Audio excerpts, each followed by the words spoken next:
सद्गुरू श्री ब्रह्मचैतन्य महाराज गोंदवलेकर यांचं प्रवचन 2 मे.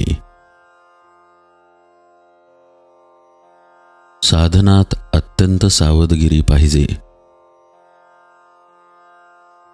शेताची मशागत झाली, बी उत्तम पेरले, पाऊस चांगला पडला आणि रोपही जोराने वर आले, तरी काम झाले असे नाही.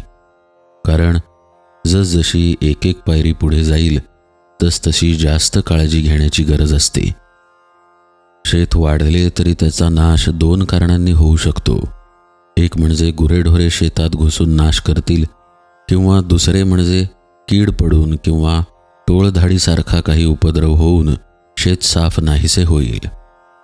यापैकी पहिले कारण थोडे स्थूल आहे, तर दुसरे थोडे सूक्ष्म आहे.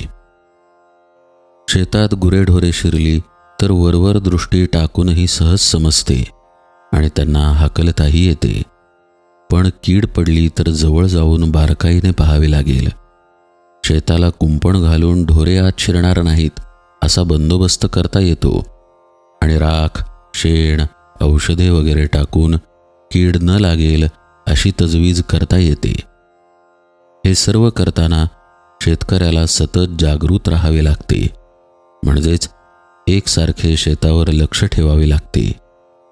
हाच नियम परमार्थातही लागू पडतो.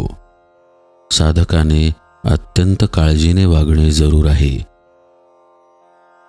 शेताचे रक्षण व्हावे म्हणून जसे कुंपण, तसा संसार हा परमार्थाला कुंपण म्हणून असावा. कुंपणालाच जर खत पाणी मिळाले तर कुंपणच शेत खाऊन टाकते. तसे न होईल इतक्या बेताने संसाराला खत पाणी घालावे. शेताला कीड लागली की काय हे जसे बारकाईने पाहावे लागते, त्याप्रमाणे आपली वृत्ती कुठे गुंतते की काय याकडे बारकाईने लक्ष असावे. अशा सावधगिरीने वागले तर पीक हातात येईपर्यंतचे काम झाले. पण पीक हातात आले, आता काय काळजीचे कारण असे म्हणून भागणार नाही. पीक हातात आले तरी त्याची झोडणी झाली पाहिजे. पुढे दाणे दास्तानात जपून ठेवले पाहिजेत, नाहीतर उंदीर घुशी धान्य फस्त करतील. नंतर पुढे जरूर लागेल तेव्हा ते कांडले पाहिजे. कांडताना सुद्धा दाणा फुटणार नाही इतक्या बेताने ते काढले पाहिजे. अशा तऱ्हेने आरंभापासून शेवटपर्यंत अगदी जागरूकतेने वागले पाहिजे, तरच साधकाची शेवटपर्यंत तग लागेल. नाहीतर मध्येच निष्काळजीपणामुळे आणि सर्व काही हाती आले अशा भ्रमाने वागले तर प्रगती थांबेल. अशी उदाहरणे फार आढळतात. म्हणून अतिशय सावधगिरीने वागावे. जो साधक प्रपंचामध्ये असेल त्याला प्रपंची लोकांच्या संगतीत राहावे लागणार, पण त्याने फार सांभाळून राहायला पाहिजे. आपली वृत्ती केव्हा बदलेल याचा नेम नसतो. खरोखर परमार्थ ही कठीण शिकारच आहे.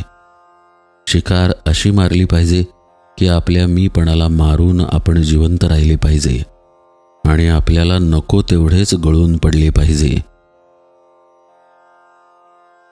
सावधानता ठेवून नाम घ्यावे. नामाची सतत धार धरावी, म्हणजे ते वृत्तीपर्यंत पोहोचते. जानकी जीवन स्मरण जय जय राम.